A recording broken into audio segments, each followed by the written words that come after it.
देखिए, आज हम देखेंगे इस वीडियो में भाग विधि द्वारा मासा ज्ञात करना। हमारी दो विधियां होती हैं मासा ज्ञात करने की, भाग विधि और गुणनखंड विधि। गुणनखंड विधि को हम पहले वाली वीडियो में सीख चुके हैं। आज हम भाग विधि द्वारा मासा सीखेंगे। संख्याएं दो हों तो मासा ज्ञात करते हैं भाग विधि द्वारा। ये वाली विधि हम पहले ही सीख चुके हैं। आज हम तीन संख्याएं होने पर मासा कैसे ज्ञात करेंगे भाग विधि द्वारा, ये सीखेंगे। हमने मान लिया हमारे पास संख्याएं 3, 12, 18 और 30 हैं। इनका हम मासा निकालेंगे। तो मासा निकालने के लिए हम ये देखते हैं इन तीनों में सबसे छोटी संख्या कौन सी है। सबसे छोटी संख्या 12 है, उसके बाद उससे दूसरे नंबर पे 18 है। तो 12 और 18 को हम ले लेंगे। पहले 12 को ऐसे करके 18 को भाग देंगे 12 से। 12 एकम 12। अब घटाया 6 बच गया। अब ये 6 से हम काटेंगे किसको, 12 को।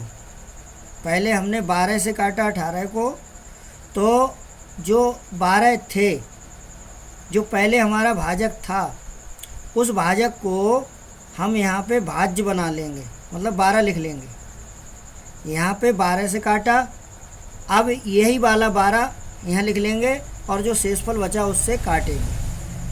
तो 6 दूनी 12 कितना आया, 2 में दोगे कुछ नहीं, 2 में दोगे कुछ नहीं, यानी शेष कुछ भी नहीं बचा। तो लास्ट में हमारा किससे कटा, लास्ट में हमारा किससे कटा, 6 से कटा।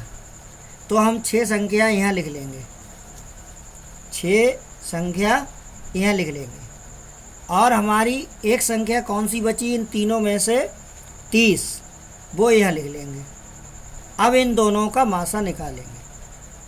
तो हमने पहले क्या किया, पहले दो संख्याओं का, छोटी वाली का मासा निकाला और जो मासा आया हमारा उन दोनों का, उस मासा को यहाँ लिख लिया और तीसरी संख्या लिख ली। अब इन दोनों का मासा निकालेंगे। अब हमने देखो 30 यहाँ लिख दिया और 6 से इसे विभाजित करेंगे। 6 पंजे 30, पूरा पूरा विभाजित हो गया, कुछ भी नहीं बचा।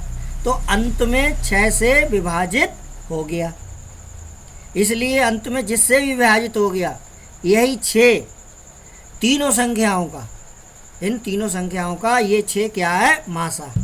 तो हम लिख सकते हैं 12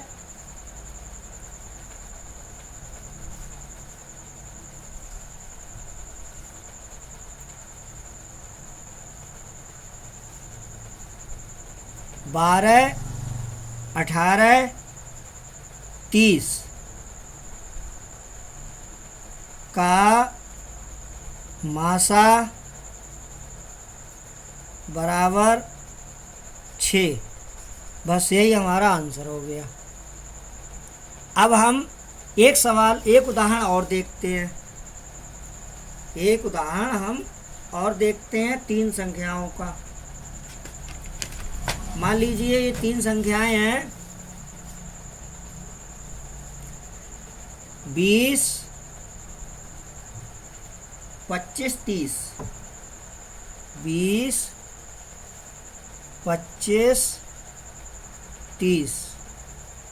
अब इनमें हम सबसे छोटी 2 संख्याएं देखेंगे।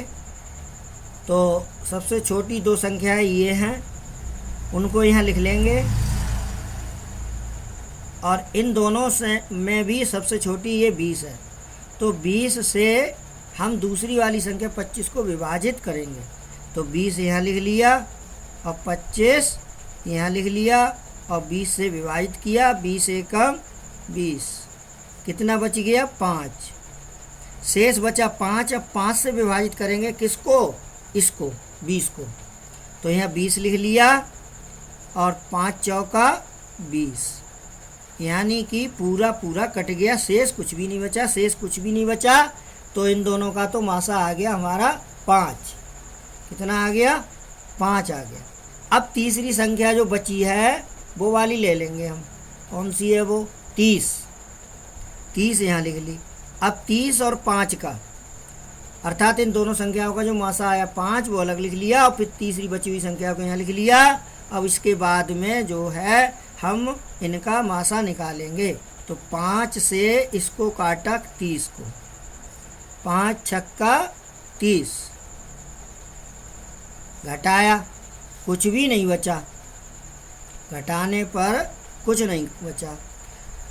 तो हमारा अंत में किससे विभाजित हुआ? 5 से। 5 से पूरा पूरा कट गया। तो ये हमारा 5 क्या हुआ? मासा हो गया इन तीनों संख्याओं। 20,